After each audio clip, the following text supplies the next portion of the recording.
This is Rob Tebbutt for Boxing News, joined by unbeaten super welterweight star Vergil Ortiz Jr. We're here in not quite sunny Saudi Arabia at the minute, but Saudi Arabia nonetheless. How you doing, Vergil? I'm doing very well. How about you? I'm very well, thank you. Very well. Just speaking to you off camera there. This is not only your first time in Saudi Arabia, but this is the first time that you've ever left the United States. Is that right? So I've been to Mexico. I don't know if that counts. I've been to Cancun, but this is my first time overseas for sure. Yeah, this is the farthest I've been from home. How are you enjoying it so far? It feels good. The only problem that I have is that I'm having trouble sleeping in a good schedule. Like, I slept 18 hours the first day I got here, and then I slept at 5 a.m. and woke up at 10. So like, I'm running on 5 hours of sleep, but like, I feel good though. So it's just, I don't know. It's kind of, I don't know what I'm doing. I don't know what I'm doing up right now, if I'm being honest. It's okay. You look remarkably fresh for somebody who's not had an awful lot of sleep. So you're doing okay. I just had some coffee, so that's why I'm doing good. Okay, great. Right, we're going to try and rattle through some things just before we get started. Looks as though we're about to get underway here in Riyadh. Let's talk about yourself first and foremost. Can't remember how long time flies, as you know, in this industry. We're a few weeks, months or so removed from your win over Serhii Bohachuk. First and foremost, what a fantastic fight. Congratulations. Thank you. Thanks so much. What did you learn from that fight? Obviously, up at 154 pounds, well-documented issues that you've had in the past. You had those two kind of quick wins, and then going in with somebody like Serhii Bohachuk, who's established, very, very good fighter. How much did you learn from that fight? How much did you take from those 12 hard rounds? I think what I learned the most is that I can go to 12 rounds. I always known it. We go 12, 14 rounds in sparring, but as far as actually being in a fight, it's different. And what I learned the most is that I have the stamina to go those 12 rounds, and not all the fights are gonna be fighting the whole entire time like that. So I'm very confident in my ability and my stamina to go those 12 rounds with anybody. And obviously, after the last couple of years where you've had your issues with your health issues, I think there's been a lot of kind of consternation as to what those health issues actually were. How are you now? Like, what was the problem, and what have you done to remedy it? Yeah, so I had something called rhabdo. Basically, my muscles were basically deteriorating, and it was going to my the proteins were going to my organs. My body was shutting down, all that stuff, and it wasn't good. But I'm in a better place now, physically, mentally, emotionally. I feel great, and we've moved past it, and that's that. I feel great now. You mentioned that you've kind of moved past it. What did you have to tweak anything? But everybody I speak to about yourself, Vergil, whether it's Robert Garcia, Jesse Bam Rodriguez, all talk about, it's okay, it's fine, all talk about how hard of a worker you are in the gym. Is it sometimes as simple as somebody just kind of pulling you back a little bit? That we had to do a little pulling back in some aspects, and we also had to incorporate some recovery. What I had to learn was recovery isn't just not doing nothing. It's like active recovery. Like, we had to do like ice baths, and I had to do oxygen therapy, and we've incorporated stuff like that every day, just to really speed up the process. And the harder you recover, the more harder you can go the next day. So that's what we've learned. 154 pounds, of course, your new weight class is one of the hottest divisions in boxing. It really has been on fire in recent years. Your name is one of the biggest in the division. You're linked to the likes of Terence Crawford, Bohachuk again, Boots Ennis obviously down at 147 pounds. Where are we with regards to Vergil Ortiz Jr.'s next step? It's really, I don't know what fight would be next. We do have a few names lined up, and that's part of the reason why I'm here, to actually talk business and see who we're going to have lined up. But, I'm ready for any of those fights. I'm always down for a great fight. I love it when fans come up to me and say, man, I loved your fight. Like, it was so exciting. I get a kick out of that. It's like, yeah, I did that, So it's, I take pride in that, to be a part of fights that everyone likes to enjoy, that people will enjoy for years to come. And, it's just awesome. There's been a few big names that you've called out. I mentioned Terence Crawford. We saw recently quite the shock in the super welterweight division with Murtazaliev really destroying Tszyu inside 3 rounds. How impressed were you with his performance? And is that a fight that you could potentially see in the future, you and Barboza? Yeah, for sure. As far as the fight being seen between me and him, of course. I like testing myself. I'm a very competitive person by nature, not just in boxing. Like, literally anything. I like to be the best at anything. So yeah, he has a title, so definitely, for sure, I would love to get a crack at that. What was the other question? I already forgot. Basically, what did you make of his performance against Tszyu? Oh yeah. Shit, he stalked him in 3 rounds. I felt bad for Tim almost, but that just happens.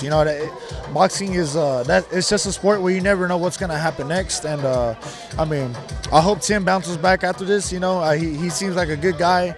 Congrats to Bakram. He showed the world like who he is, because I don't think many people knew who he was. We knew who he was, but like I guess seeing him against another known fighter really opened up people's eyes. I mentioned already Terence Crawford. He, of course, had that win over Israel Madrimov to become the WBA champion. That's a name that you've been, quite open of calling out over recent years. Not everybody is looking to fight Terence Crawford, but you've been very, very resolute that that's one of the names that you want. Why is that? And is that a fight that we could realistically expect to see soon? Yeah, so look, I love testing myself. When I say I want to fight someone, it's not that I don't like them or anything. It's like I respect them as a fighter. I'm not going to go and call out some guy that's 2 wins and 13 losses. That doesn't do me any good. So I want to fight the best. I believe Crawford is top 2-3 pound for pound in the world, and I would love to test myself against someone like that. And that's I just want to test my ability. Sorry, just lost a little bit of light there, but it's okay. You mentioned there pound for pound. Now, a certain Jesse Bam Rodriguez is making a lot of waves in the pound for pound list discussions. I spoke to him last week when we mentioned yourself, and he talked about what a hard worker you are in the gym. You work alongside him and have known him for an awful long time. Just how good is Jesse Bam Rodriguez? Bam is, honestly, Bam is one of a kind. He really is. Because, look, he has a lot of talent. He's one of the very few fighters that has a lot of talent and works just as hard. They rarely make people like him. They rarely make fighters like him. And he has a lot of heart. He has a lot of grit. He works hard. He's talented, man. And he's going to go far, man. He's going to go really far. And I'm very proud of him. I sat down with your trainer, Robert Garcia, earlier. He told me that Bam one day wants to go to 130. Looking at him physically, it doesn't look like he could do that, but skill-wise, surely. Power-wise, he definitely has what it takes. He could. Honestly, that's not even far-fetched for me. I think he can do it. I mentioned earlier on Jaron boots Ennis, which is a name that's kind of been linked to yours, really. Since you turned professional, it's been a name that's kind of been building alongside yours for a potential super fight. He, of course, returned to the ring this past weekend against Karen Chukhadzian in a rematch. What did you make of Boots' performance? Look, so I don't think it's really. I don't think he did that well. Look, I think people can have off nights or whatever. He's kind of had this almost the same performance he had since the last fight. I don't know if it's the fighter, Jaron's corner telling him he needs to knock him out this next round or whatever. So I don't know. It could be a numerous amount of factors, but the point is, I don't think he looked that good. And that's not talking shit. It's just an observation, But there's really nothing else to say about that. Do you expect to see him move up to 154 pounds? He, like yourself, was a big boy at 147 pounds. He's talked about moving up to 154 for quite a while now. Do you think we see him at 154 soon? I think so, and it could be the next fight that he moves up or not. I really don't know. Eddie Hearn has expressed that he would love it if he stayed at 147, but he would also love it if I was the next fight. So, it's honestly, the ball is in their court. We're always open for a good fight. Eddie Hearn, of course, Matchroom boxing promoter, and your promoter, Oscar De La Hoya, have been back and forth as they have done for many, many years. They're talking about a 5 versus 5. You strike me, Vergil, as the type of fighter who would absolutely love to represent Golden Boy in a 5v5. Hell yeah, I would love that. That would be badass, actually. I would love to play a part in that. That would be kind of historic, But yeah, that would be a pretty cool thing to do. And honestly, I want to take part of it. And just on this card, before I let you go, Jose Ramirez, of course, somebody trained by Robert Garcia as well, in a really, really good fight. There's great fights up and down this card against Arnold Barboza Jr. I'm sure you'll be backing your stablemate, Jose Ramirez, but an interesting fight in the 140-pound division. Yeah, it's a very interesting fight. They had some history going on between them.